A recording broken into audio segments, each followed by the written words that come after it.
Watu wa Mungu, Mungu amenipa neno ambalo nataka tushirikishane siku ya leo, na ninaamini iko jambo jema ambalo Bwana amelikusudia kwa ajili yetu. Kichwa cha somo kinasema kumtumikia Mungu kwa njia ya kuwatumikia wengine. Kumtumikia Mungu kwa njia ya kuwatumikia wengine. Serving God by serving others. Serving God by serving others. Na kiini cha somo kinasema the eternity implications of serving others in the Lord. Matokeo ya umilele ya kumtumikia Mungu kwa ajili ya kuwatumikia wengine. Matokeo ya umilele. Matokeo ya umilele ya kumtumikia Mungu kwa njia ya kuwatumikia wengine. Bwana Yesu asifiwe sana. Mungu yuko kazini, analihudumia kanisa lake. Mathayo sura ya 25 kuanzia mstari wa 31 mpaka 46. Mathayo 25:31 mpaka 46. Naomba tutasoma Matthew 25:31 and 46. Mathayo 25 tutasoma hapo, alafu tutaangalia kumtumikia Mungu kwa kuwatumikia wengine. Mathayo 25:31. Yes. Anasema, hapo atakapokuja mwana wa Adamu katika utukufu wake na malaika watakatifu wote pamoja naye, ndipo atakapoketi katika kiti cha utukufu wake, na mataifa yote watakusanyika mbele zake, naye atawabagua kama vile mchungaji abaguavyo kondoo na mbuzi. Atawaweka kondoo mkono wake wa kuume na mbuzi mkono wake wa kushoto. Kisha mfalme atawaambia wale walioko mkono wake wa kuume, njoni mliobarikiwa na Baba yangu, urithini ufalme mliowekewa tayari tangu kuumbwa ulimwengu. Kwa maana nalikuwa na njaa, mkanipa chakula; nalikuwa na kiu, mkaninywesha; nalikuwa mgeni, mkanikaribisha; nalikuwa uchi, mkanivika; nalikuwa mgonjwa, mkaja kunitazama; nalikuwa kifungoni, mkanijia. Ndipo wenye haki watakapomjibu wakisema, Bwana, ni lini tulipokuona una njaa tukakulisha, au una kiu tukakunywesha? Tena ni lini tulipokuona mgeni tukakukaribisha, au uchi tukakuvika? Ni lini tena tulipokuona mgonjwa au kifungoni tukakujia? Na mfalme atajibu akiwaambia, amini nawaambia, kadiri mlivyotendea mmojawapo wa hao ndugu zangu walio wadogo, mlinitendea mimi. 41. Kisha atawaambia na wale walioko mkono wake wa kushoto, ondokeni kwangu mliolaaniwa, mwende katika moto wa milele aliowekewa tayari Ibilisi na malaika zake. Kwa maana nalikuwa na njaa, msinipe chakula; nalikuwa mgeni, msinikaribishe; nalikuwa uchi, msinivike; nalikuwa mgonjwa na kifungoni, msije kunitazama. Ndipo hao pia watajibu wakisema, Bwana, ni lini tulipokuona wewe una njaa au una kiu, au mgeni au uchi, au mgonjwa au kifungoni, tusikuhudumie? Naye atawajibu akisema, amini nawaambia, kadiri msivyomtendea mmojawapo wa hao walio wadogo, hamkunitendea mimi. Na hao watakwenda zao kuingia katika adhabu ya milele, bali wenye haki watakwenda katika uzima wa milele. Bwana Yesu asifiwe sana. Sura ya 25 ya kitabu cha Mathayo inaongelea habari za hukumu ya Mungu. Hukumu ya mwisho inaongelea juu ya kuja kwake Yesu kuhukumu ulimwengu. Kuanzia mstari wa 1 mpaka wa 46, Yesu anaongelea hayo, na huku mwisho ndo anamalizia kwa kuonyesha jinsi kuna destiny mbili, destiny ya wenye haki na destiny ya waovu. Na tunaona pale anasema wale mbuzi walikaa mkono wa kushoto na kondoo mkono wa kulia, na anawaambia mbuzi, ondokeni kwangu nyinyi ni mtendao maovu, muende katika ziwa la moto aliloandaliwa Shetani na malaika zake. Na wa kulia akawakaribisha. Bwana Yesu asifiwe sana. Mahali hapa tunaangalia moja kati ya eneo ambalo watoto wa Mungu wakati mwingine tumelidharau, tumeliweka kando, hatujalipa uzito. Mara nyingi imezoeleka kwamba ili uingie mbinguni unatakiwa ufanye kazi ya Mungu.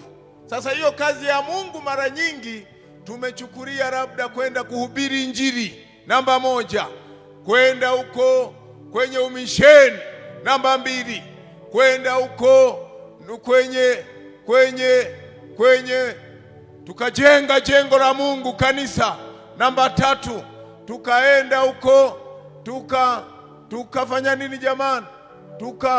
Tukaenda huko tukafanya jambo, tukafanya maombi.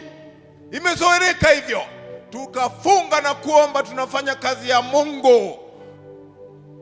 Watu wa Mungu, leo ninataka niwakumbushe eneo lingine nyeti linaloweza kukufikisha mbinguni. Mahali hapa Yesu anaongelea mambo ya siku za mwisho kabisa, siku ya hukumu. Siku ya hukumu, wengine anawaingiza kwa kile walichofanya, na walifanyeje? Waliwahudumia wengine. Ipo thawabu ya umilele inayotokana na kuwahudumia wengine.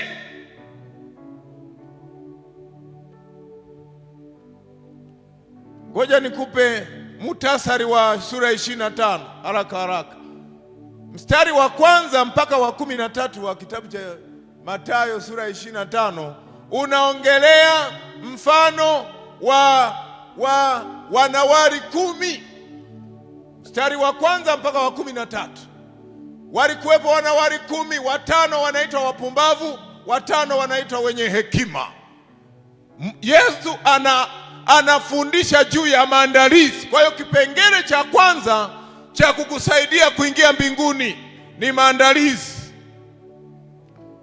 Umeokoka sawa, lakini je, unajiandaa kwenda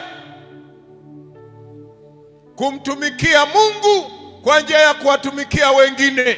Tunaona hapa Yesu anaanza sura ya 25 kwa kuongelea maandalizi. Akasema, jiandaeni mwe macho muda wote. Na watakaoingia mbinguni anaonyesha pale kwenye ule mfano ni wale walio tayari tu. Sehemu ya pili ni mstari wa 13, 14 mpaka 30. Yesu anaongelea juu ya uaminifu. Anaongelea juu ya uaminifu. Ametoa mfano wa talanta. Mwingine alipewa 1, mwingine akapewa 2, mwingine akapewa 5. Yesu anaongelea uaminifu wa kukufikisha mbinguni kwa njia ya talanta ulizopewa na Mungu. Na anawatia moyo kwamba wale ambao wana vipawa wavitumie vizuri, wazalishe, wavifae kwenye ufalme wa Mungu. Sehemu ya 3 ya sura hii ya 25 Mathayo ni mstari ule wa 31 mpaka 46. Mungu ndio tuliposoma hapo. Anaongelea kwa habari ya kuwatumikia wengine. Anaongelea juu ya hukumu ya watu wote, hukumu ya mwisho, hukumu ya mwisho, hukumu ya mwisho. Yesu anakaa kwenye kiti cha enzi, anahukumu mataifa based on what they did. Ndipo tumesoma hapo kwamba walikuweko mbuzi na kondoo, na kuna vitu vitano Yesu anaongelea walivyofanya hawa watu.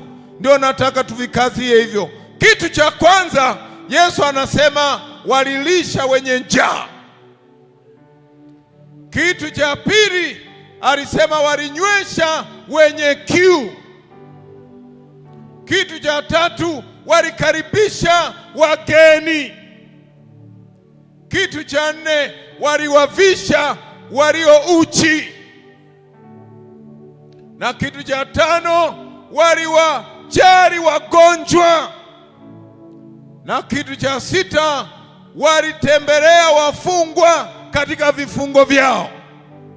Haya mambo sita Yesu anayaonyesha kama matendo mema, acts of compassion, matendo ya upendo ya kuwatendea wengine yanayoweza kukufanya uingie mbinguni. Hawa watu waliingia mbinguni kwa jambo hilo. Using'ang'ane upande mmoja tu. Leo Mungu anataka tukumbushane ya kwamba Mungu anajali sana yale tunayowatendea wengine, hasa wa familia ya waaminio.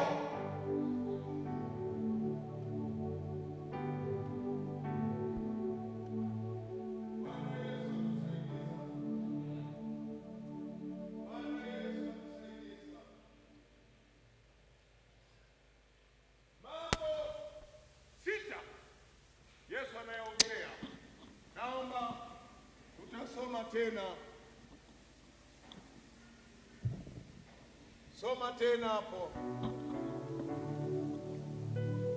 25:35. Yesu anaongelea hukumu ya mwisho. 25:35. 25:35 Mathayo. Ndiyo. Anasema, kwa maana nalikuwa na njaa mkanipa chakula, nalikuwa na kiu mkaninywesha. Sawa. Nalikuwa mgeni mkanikaribisha.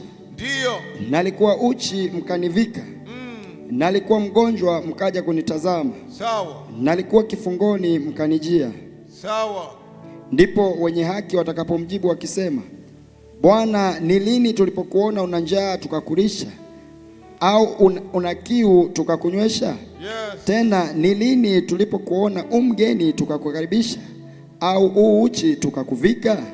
Ni lini tena tulipokuona mgonjwa au kifungoni tukakujia? Na mfalme atajibu akiwaambia, amini nawaambia, kadiri mlivyomtendea mmojawapo wa hao ndugu zangu walio wadogo, ndiyo mlinitendea mimi. Unapowatendea ndugu katika Bwana, unamtendea Yesu moja kwa moja.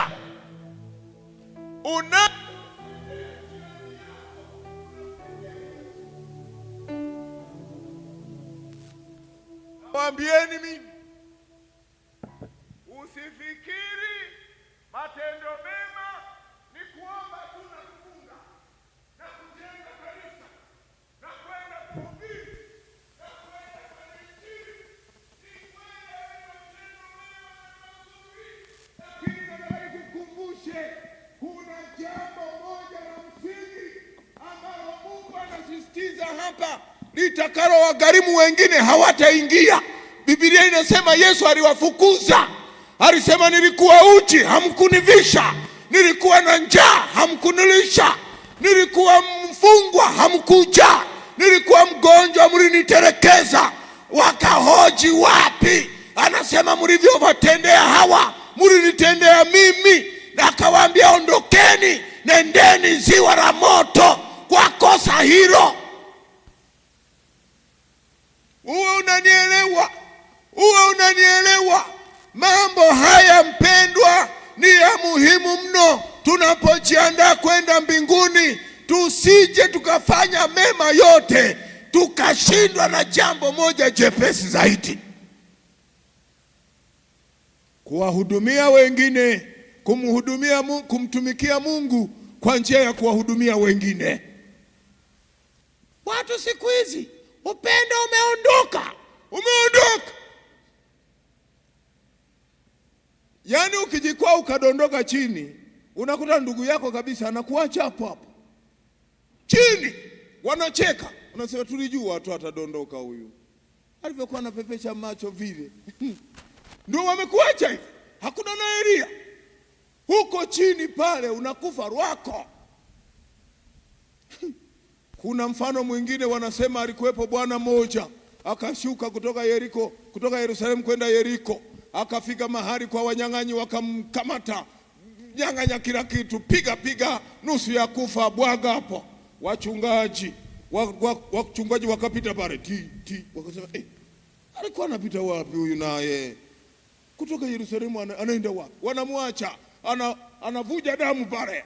Wakaja wazee wa kanisa nao wakasema, uonage, tunawaambia jamani, muwe makini, hizi njia za chocho hizi. Wakamwacha anavuja damu pale. Wakaja nao wa viongozi wa idara nao wakapita tunawaombe hawa watu jamani, maripo ni hapa duniani, unaona maripo ni hapa. Wakamwacha. Ndipo akaja bwana mmoja anaitwa Msamaria mwema. Alipofika akamshika, akampa pole, akamkusanya, akamweka kwa punda wake, akampeleka nyumba ya wageni, akasema jamani, mhudumieni huyu. Akawapa na hela, akawaambia jamani, kukiona nyongeza nipigieni simu, msiwe na wasiwasi, nitalipa gharama zote. Akawaacha, wakamwacha pale, yuko salama. Jamani, Mungu anatufundisha jambo kubwa kwenye ufalme. Turegeze mioyo, tuache ukatili jamani, ukatili tuache kwenye majumba yetu, kwa majirani zetu, kwa rafiki zetu, kwenye idara huko, mahali popote tulipo, tuweke mioyo ya rehema na upendo, na tutende yaliyo mema, tuende zetu mbinguni. Watu wana mioyo migumu. Unaona kabisa kule nyumbani kwako kumejaa maviatu, hayavariki, ni mazuri, yapo, na unaona hapa mpendwa mwenzio yuko tu na kale na kameisha visigino, anaanza kutembea kama na matege hivi. Kumbe sio matege, visigino vimekula viatu mpaka haviwezi kusimama tena, kwa hiyo anakwenda hivi. Wewe unaangalia tu, tunaangalia tu. Zaidi sana tukijitahidi kuongea, unasema jamani, usio unaomba tu, kazana na kutafuta kazi. Wazembe wapendwa wengi ni kweli, wazembe wapo, lakini sasa kabla ya kumshauri mtu unampa kisendo kimoja ndio unamwambia, lakini mpendwa, haya mambo hayaendi vivi. Hata kaushauri kale kanafanya kazi, maana mtu anaona kasendo kapo hapa na nimeonywa, ngoja nikapambana. Yaani wewe maneno makavu tu, unachoma tu na sindano. Unasema asiyekula, asiyefanya kazi asile, lala na njaa, ufe hapo hapo, ama uende ukafanya kazi, ama ujifie hapo hapo. Mzembe mkubwa wewe. Mungu amesema tusiwape chochote. Biblia inasema adui yako akiwa na njaa mpe chakula. Adui yako akiwa na njaa mpe chakula. Balance the scripture.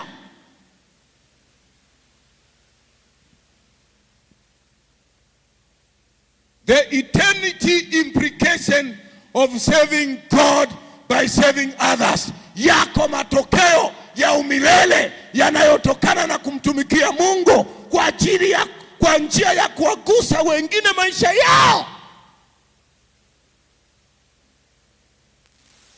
Wanasema hivi, maisha yako kama hayajagusa mtu yoyote, bado hujaanza kuishi. You just exist, you are not living. Upo tu. Hakikisha maisha yako yanamgusa mtu. Mungu atusaidie sana. Mungu atusaidie sana. Mithali 3:27-28 Soma hapo Mithali 3:27, 28. Mithali 3:27 inasema, usiwanyime watu mema yaliyo haki yao. Usiwanyime watu mema yaliyo haki yao, ikiwa katika uwezo wa mkono wako kuyatenda. Ikiwa wewe unaweza kuyatenda hayo kwao. Usimwambie jirani yako nenda urudi. Usimwambie jirani nenda tu bwana nenda urudi, halafu na kesho nitakupa, nawe unacho kitu kile karibu nawe. Usimwambie mtu amekuja na shida, unamwambia nenda zako tuonane kesho, wakati kitu kiko ndani. Mpe. Huyu ni Mungu anaongea, huyu na watakatifu. Na naposema kila mtu amtumikie mwingine, siongelei mmoja anawaonea wenzie mnyonyaji, siongelei unyonyaji hapa. Yaani maana yake kila mmoja kwenye eneo lake awajibike, awajibike, awajibike. Hakuna wa kupokea tu. Wewe unapotoa na mwingine anatoa, vinakutana katikati. Tunatofautiana vya kutoa tu.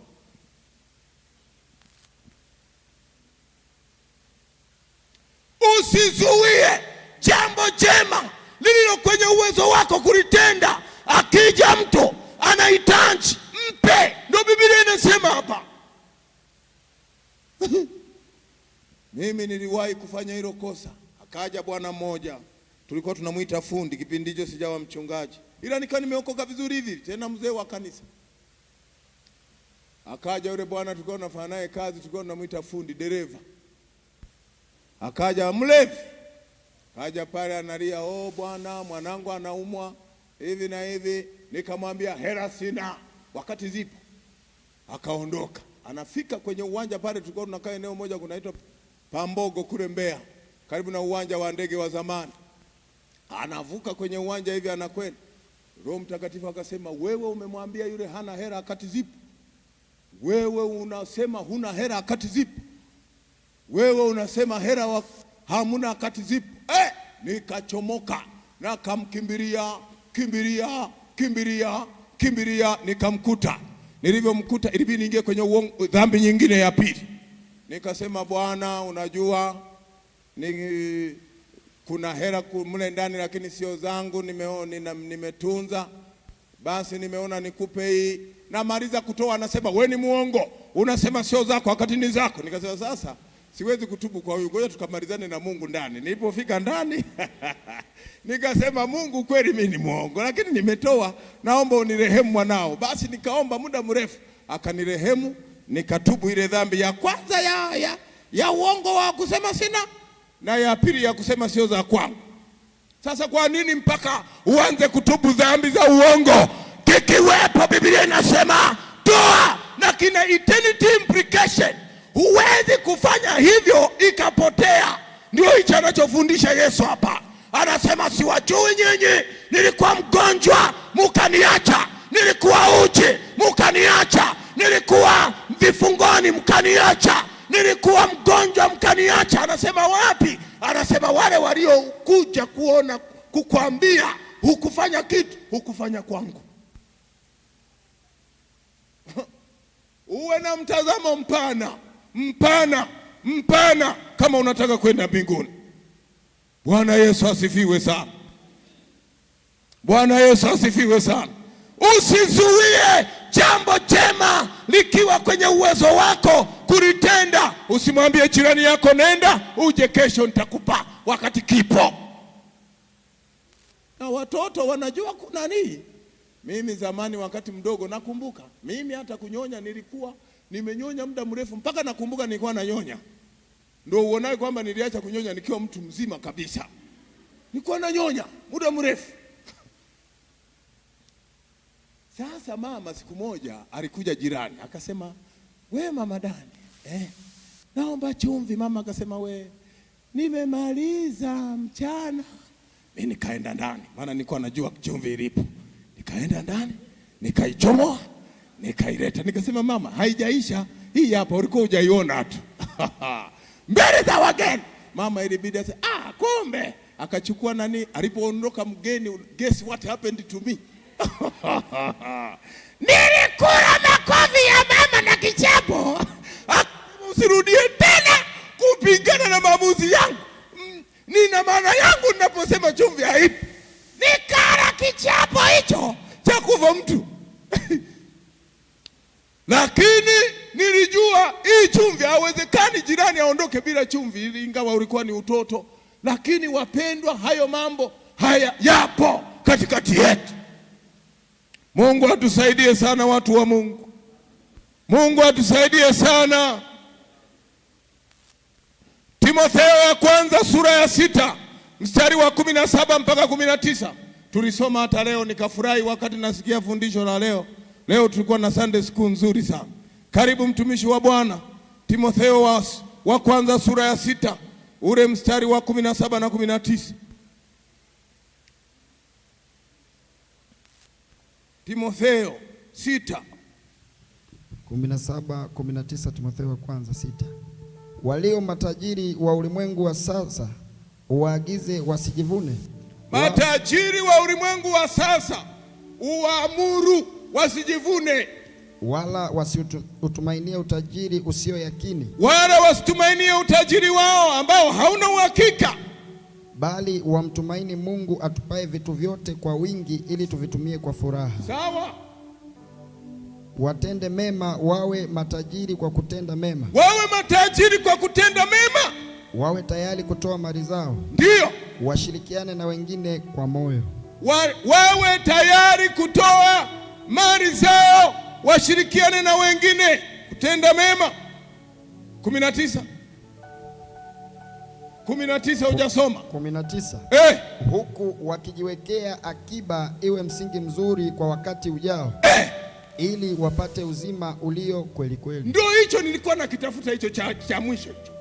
Kwamba wewe unapofanya hivyo unajiwekea uzima, unajiwekea akiba, unajihakikishia mlango kufunguka mbele yako siku ile ya mwisho. Anasema wajiwekee uzima. Upo uzima utokanao na kugusa maisha ya watu. Mwambie jirani yako, acha mambo yako wewe ya ubairi hayo na unyimivu. Umwambie huyo umekana yapo. Mwambie hiyo michezo yako hiyo ya kubania bania hiyo itakukosti siku ya mwisho. Unabana kapo, mimi sikatai jamani, siongelee unyonyaji hapa. Maana kuna wengine wanafikiri anasema hapo kazi ya baba, kazi ya. Maana ya majamaa mabairi. Wewe unatoa nini? Unafikiri kuna mwenye amepona hapa? Kila mtu anatakiwa atoe kitu. Kama huna hela, unacho ulichojaliwa. Utajiri hapa sio lazima iwe ni hela. Unaweza ukawa tajiri wa maarifa. Una hela lakini una maarifa. Inawezekana ni kipawa. Una hela lakini una kipawa. Kitumike kwa faida ya wengine. Kitumike ulicho nacho. Wengine hauna chochote. Una uwezo wa kufunga na kuomba. Hiyo ni mtaji kwa ajili ya wengine, na Mungu atakupa uzima ukigusa maisha ya mtu kwa njia ya kujitolea maisha yako, utajiri wako. Biblia inasema unajiwekea uzima. Hatuongelee unyonyaji hapa, kwamba wewe ni kupokea tu. Mbona hawanipi akina nani? Na kimsingi huwa hii kitu ina reciprocate. Wewe ukitoa maombi, kwa mfano wale wenye siri ya kuomba, ukitoa maombi, kwa mfano umefunga na kuomba, unamwombea mtu hajui chochote, kama unamwombea yule mtu, Mungu huwa kuna namna fulani ya connection. Unakuta atakufanyia jambo ambalo hujaomba na wewe. Yaani wewe uko kwenye chumba chako cha siri, unaunguruma kwa ajili ya mchungaji, kwa ajili ya mzee wa kanisa, kwa ajili ya kiongozi wa idara, kwa ajili ya mpendwa mwenzetu pale ana jambo lake. Mungu anachofanya, ananyanyua mtu kuja kugusa hitaji lako. Bwana Yesu asifiwe sana. Bwana Yesu asifiwe sana. Bwana Yesu asifiwe. Anasema uamuru matajiri wa ulimwengu huu wasiwe na kiburi. Jamani, kuna utajiri wa aina nyingi. Wengine wana kiburi cha elimu tu. Alafu kiburi bwana, kujua unacho ni kazi. Kuna kiburi cha kunyamaza, alafu cha kuongea. Vyote ni viburi. Yaani mwingine hapo mkikaa anajua kabisa jibu na suluhisho la hilo jambo, ananyamaza tu. Mtahangaika hapo. Hangaika. Usifikiri ni mnyenyekevu ametulia kwamba anasema mkome kwanza alafu mwishoni nitawaonyesha mimi ni nani. Mtahangaika hapo, mwishoni kweli analeta jibu, wote mnasema mtu wa Mungu si ndio huyu jamani, katukuamua. Alafu kuna kiburi cha kuongea sasa. Anasema mmesema? Tunasema bwana tuna shida hapa ya 500,000. Anasema okay. Kwa hiyo mmepata ngapi? Tumejipiga bwana, tumebaki 2 hivi. Anasema hiyo 2 tafutieni cha kufanyia, alafu 5 nitaongeza na 5 nyingine ziwe 100, alafu ndio mkatatueni shida zenu. Yaani maana yake nyewe wajinga wakubwa nyewe. Yaani mnashindwa wote hapa mnashindwa hako, mnachangia hako, sitaki hata mlikochanga, pelekeni mtakakopeleka, mimi ya kwangu hii hapa. Watu wa Mungu, dunia hii ya kuelekea mbinguni tunataka tuwe makini. Yesu, maandiko yanasema hatukosi kujua hila zake. Kuna wakati unakuta wewe kabisa unajiona niko sawa naelekea mbinguni, lakini kuna vitu ibilisi anachomekea, anakunyima fursa ya kumtumikia Mungu kwa ajili ya kugusa maisha ya wengine. Shituka mpendwa, tafuta namna ya kugusa maisha ya mwingine kwa ajili ya ufalme wa Mungu. Bwana Yesu asifiwe sana. Haiwezekani tunasali kanisa moja, watu wengine jamani wako hapo wanangojea. Sisi tuna uwezo wa kufanya jambo kwa ajili ya. Kwa nini tusifanye? Kama ni ushauri, kama ni maombi, kama ni fedha, kama ni kutia moyo, yani lazima tufanye kitu kwa ajili yao, kuwanyanyua walipokwama. Matajiri uamuru waweze kutokuwa na kiburi, bali washirikishane na wengine katika utajiri wao, wafanye kazi hiyo kwa unyenyekevu, wakijiwekea uzima wa milele ujao. Bwana Yesu asifiwe sana. Bwana Yesu asifiwe sana. Namba 1, kulisha wenye kazi hizo za unazotakiwa kufanya. Ya kwanza kwa mujibu wa somo letu ni kulisha wenye njaa. Kulisha kina nani jamaa? Wenye njaa. Imani ya kweli lazima ikutane na mahitaji ya mtu ya kiroho, mahitaji yake ya kimwili, mahitaji yake ya nafsi. Hivyo basi kutoa chakula inaonyesha ama ina reflect upendo wa Mungu na upaji wa Mungu kwa watu wake.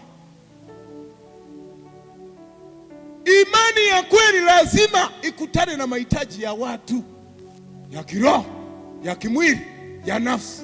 Na mtu anapotoa chakula kumpa mwenye njaa, anaonyesha upaji wa Mungu na upendo wa Mungu kwa yule mtu. Ukimpa mwenye njaa chakula, anakwenda kumshukuru Mungu. Anasema asante Mungu, wewe ni mwaminifu, umeniona, asante kumtuma mtu huyu, ubarikiwe Mungu. Anakwenda kumtukuza Mungu kwa sababu wewe umefanya kitu, umemdhihirisha Mungu na upendo wake kwa yule mtu. Watu wengi hawajui upendo wa Mungu kwa sababu nani auonyeshe?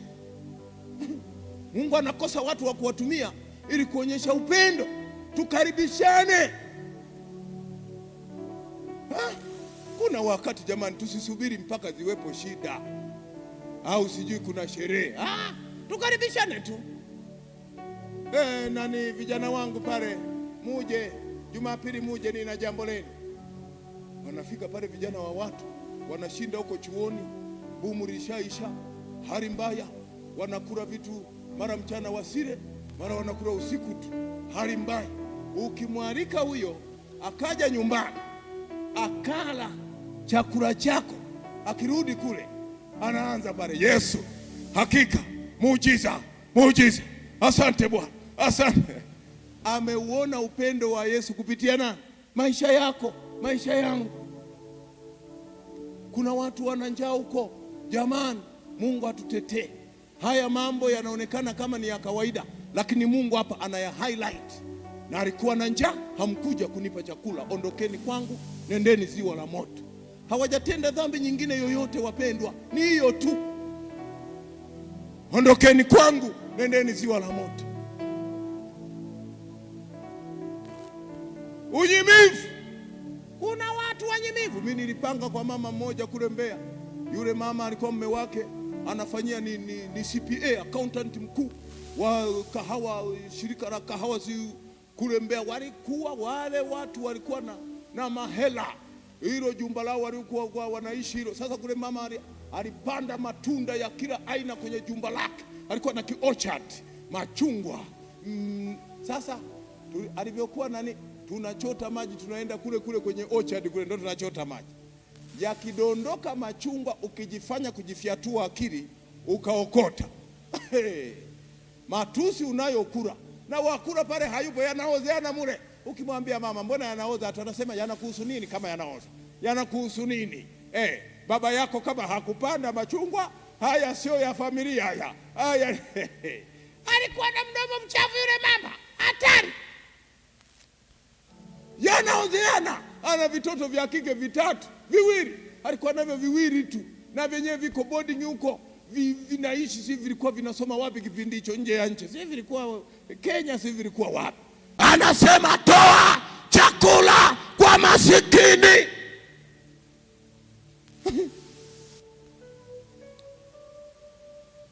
Haya, upande wa kiroho unatakiwa uende kwa watu masikini wa kiroho, wapelekee neno la Mungu, warishe chakula cha kiroho watu wa maskini, wahitaji, wenye dhambi, majirani zako ambao hawajaokoka, wavuta bangi, malaya, wale watu walioshindikana, wale watu waliokata tamaa, wapelekee chakula cha kiroho, warishe.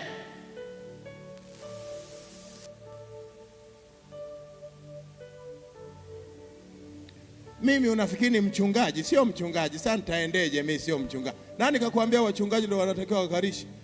Kila mtu anarisha chakula. Tuko pamoja watu wa Mungu. Jambo la pili, kunywesha wenye kiu. Kunywesha wenye kiu. Kama vile maji yanaweza kutosheleza hitaji kwenye mwili, Yesu pia ni maji ya uzima yanayotosheleza hitaji la kiroho.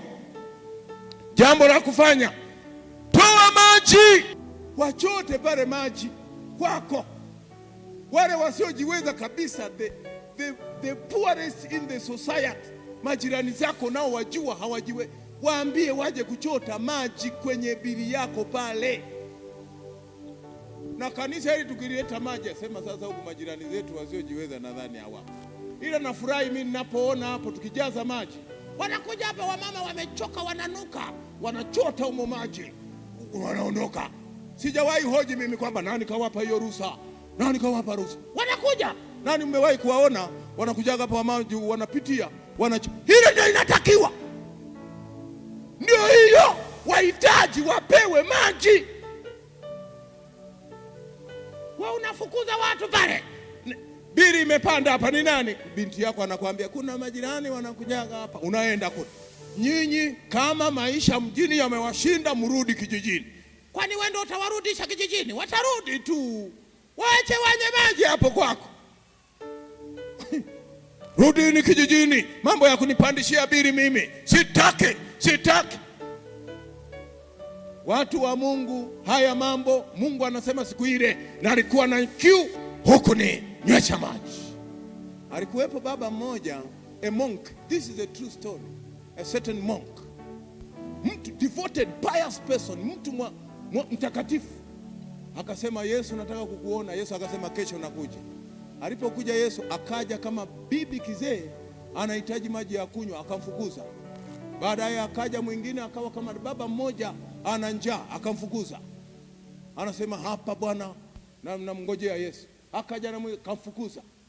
Uwezi amini, jioni analalamika, Yesu ulisema nakuja, hujaja. Anasema, we nimekuja mimi hapa.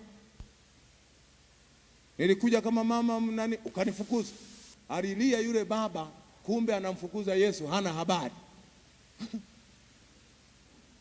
Watu wa Mungu, ipo neema ya kumhudumia mtu muhitaji, ukawa umemhudumia Yesu moja kwa moja. Moja kwa moja. Haya, unafikiri natania mimi? Utakuja unikumbuke siku ile, wakati Yesu anasema wewe nenda kushoto, nilikuwa na njaa hukuja, nilikuwa mfungwa hukwenda. Wangapi hapa tumeenda kuangalia wafungwa? Haya, kuna wafungwa wa kiroho, lakini kuna wafungwa kabisa wako gerezani kule. Wafungwa.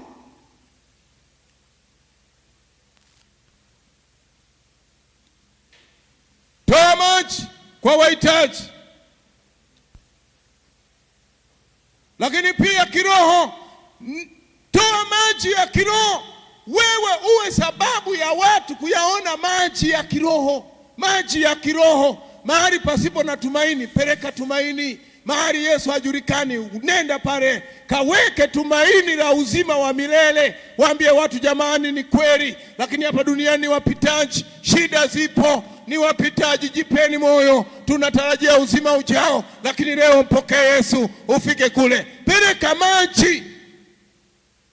Na watu wengi sasa hivi wanahitaji ya kusikia neno la Mungu la kweli, wanalikosa maji. Anasema hivi kwenye kijiji kimoja kule India, watu wanatembea maili nyingi kwenda kutafuta maji yaliyo safi. Alafu shirika moja la Kikristo likaanza kuchimba visima.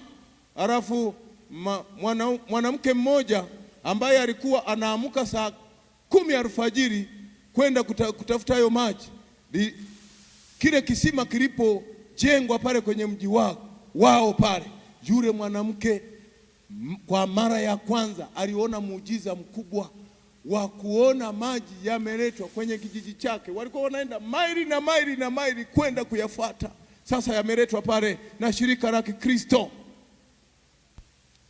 Mungu atusaidie sana kunywesha watu maji.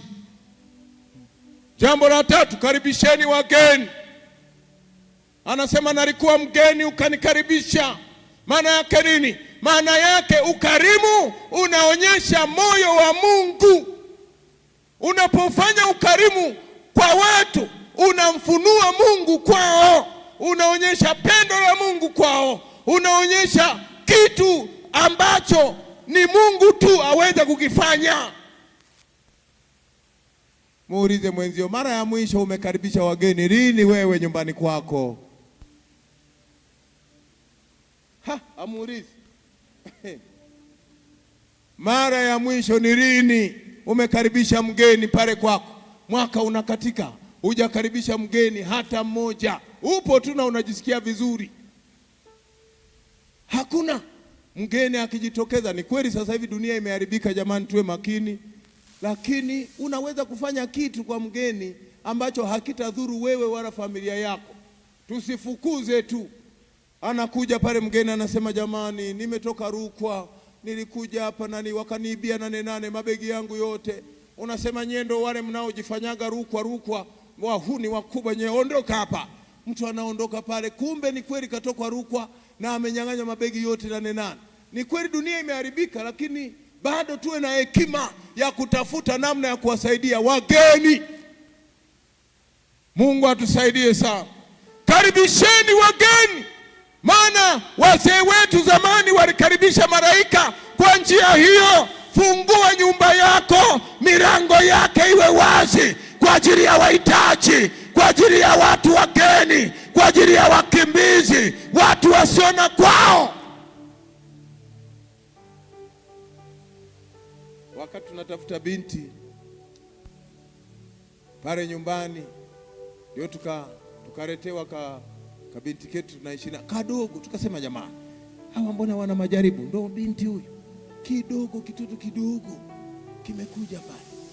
Basi nikaongea na mchungaji aliyetuletea, nikasema, mzee, huyu kwa kweli hata tufaa kwa chochote. Hata hivyo hatutamrudisha. Of course ni mama, ilikuwa initiative ya mama. Akasema, wewe mwache tu, labda tutafute cha kufanya kwa ajili yake. Tukaanza kuishi nako kale katoto. Tunakwenda. Baadaye mama akasema tukabrush tukapeleke shule, aka kadogo sana kakajifunze shule. Nikasema sasa shule gani huyu mbona ana miaka 10, kalikuwa na miaka 12 sijui kipindi hicho sijui 10 pamoja. Akafanya mama mambo yake, kakaanza shule kanaendelea saizi. Juzi nikawa nawaza nikasema haka kanaweza kakasaidia familia yake. Mungu akikasaidia kakasoma kakamaliza form 1 kakaenda chuo kakamaliza, huenda kakawa ndo nuru ya familia yake. Kapo pale kapo kamechangamka siku hizi, kaona na hakabaguriwi kana. Uwezi kujua mpaka uulize. Pale kule mtaani kwetu wanajua ni katoto ketu. Hatuna uwezo mkubwa, lakini we can do something. Yani just fungua milango yako kwa ajili ya wahitaji, wageni. Fungua milango. Fungua milango. Fungua milango. Sisemi usiwe makini, umakini uko pale pale. Tuwe makini jamani, kuna watoto siku hizi nao wameharibika, wameua. Kuna visa vya watoto kuua watoto. Unakuta umemkaribisha mtu, unarudi jioni mtoto wako kafungiwa kwenye friji kakauka mle ndani. Mimi I'm balancing the things. Ninachosema fanya kitu. Wewe milango yako imefungwa, ni ndugu zako tu ndio unawataka pale kwako. Huko tu hata wame wako wataki. Jamani nyie, mbingu gani tunaenda hiyo? Kuna wamama hata ndugu wa mume wake hawataki. Yuko tu pale mama kavimba, unamkuta. Kuna Mwakioma aliowaga, kuna rafiki yangu mmoja kule Mbeya akaoa nani, sasa sitasema jamani, huku kaoa huko mbele huko. Kale kama mama kalise Mwakioma, unajua Wanyakyusa wampenda kusanya. Akasema naomba ndugu zako hapa waondoke kama unataka tuishi kwa amani. Atafanyaje Mwakioma wa watu? Kabinti kapo pale keupe ndo kanaingia tu, kanatoa tu macho pale, katoto ka kike kamesafiri kutoka huko kako Mbeya. Mwakioma fukuza ndugu zake wote, wakaondoka. Kakabaki kenyewe karibu kakaitisha wa kwake. Sasa wakajaa pale, mtoto wa mjomba, mdogo wake, washangazi, wanani, wakajaa. Mwakioma hana hata wakake mmoja. Tunao kanisani usivijinaongea wapagani. Hiyo familia ya watu wateule wapakwa mafuta wa Bwana ndo tunao hapo. Fukuza wote kule. Muulize mwenzako, ulishafukuza wewe wa mume wako? Na wababa tuumo na sisi, hatuko mbali. Unakuta baba anataka ndugu zake tu ndo wako pale. Basi mke wake anasema bwana kuna mtoto wa shangazi. Shangazi gani?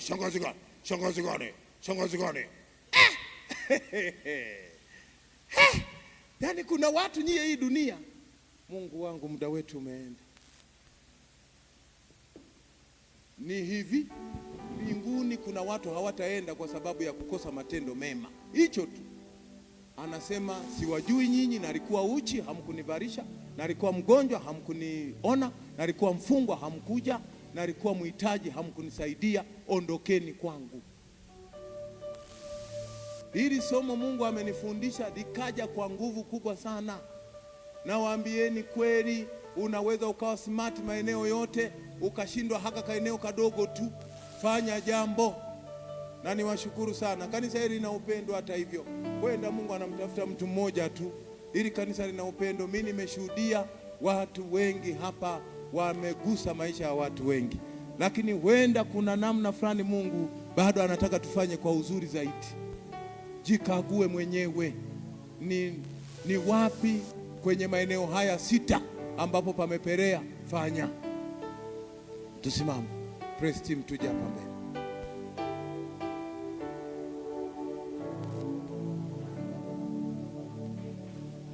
Mtumikie Mungu kwa kugusa maisha ya watu. Haitoshi tu kwenda kuhubiri, haitoshi tu kwenda kujenga makanisa, haitoshi tu kwenda kufanya umisheni, haitoshi tu kwenda huko na kushuhudia nyumba kwa nyumba. Tunahitaji matendo mema ambayo yanagusa maisha ya watu. Watu wanamuona Mungu kupitia sisi. Watu wanamuona Mungu kupitia sisi.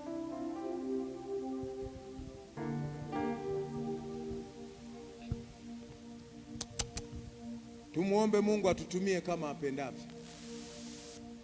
Bwana Mungu, ninakuja kwako,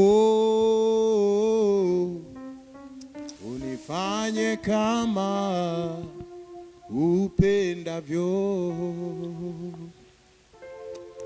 Bwana Mungu, ninakuja kwako, unifanye kama upendavyo. Haleluya, haleluya, haleluya. Mungu, fanya leo, fanya yawe maombi yako asubuhi ya leo. Fanya Mungu yawe maombi yako asubuhi ya leo. Mungu akufanye kama apendavyo. Kuna watu mmekusudia huduma hizi 6. Bwana anatukumbusha asubuhi ya leo. Yawezekana kuna vitu alikuongelesha Mungu kuhusu maeneo haya. Naomba ni majira yako ya kufanya, ni majira yako ya kutenda, ni majira yako ya kutenda. Wenda Mungu alikusemesha kwenye maeneo haya 6. Mungu anataka tuingie kwenye utendaji.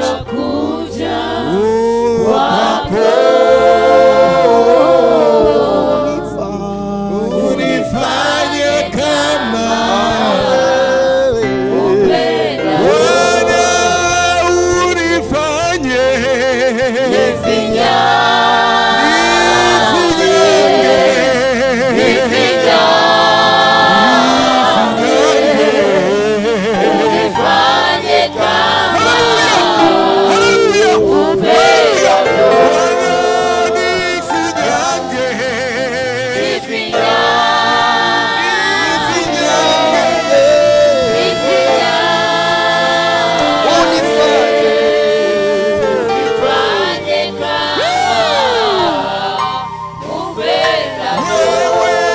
unifanye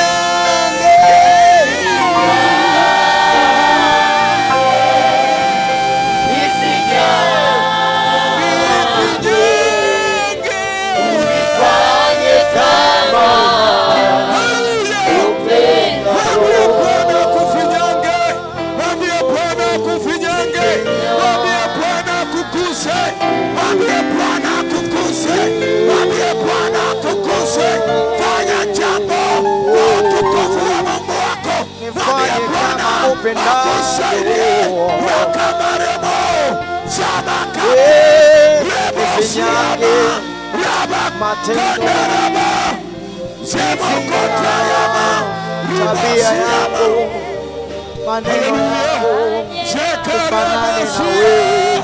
Rumosia makande reka reka reka reka reka reka reka reka. Yesu nifinyange nifinyange nifinyange nifinyange nifinyange nifinyange nifinyange Bwana, nifinyange Mwokozi, nifinyange Yehova, nifinyange Mfalme wa amani. Nifanye upya, nifanye upya, nifanye upya. Weka mikono yako miwili kwenye kifua chako na ufuatishe maombi haya. Sema, Bwana Yesu, Bwana Yesu, kuanzia leo ninataka nifanye mapenzi yako, nifanye mapenzi yako. Nisaidie kutenda haya mambo 6 katika jina la Yesu.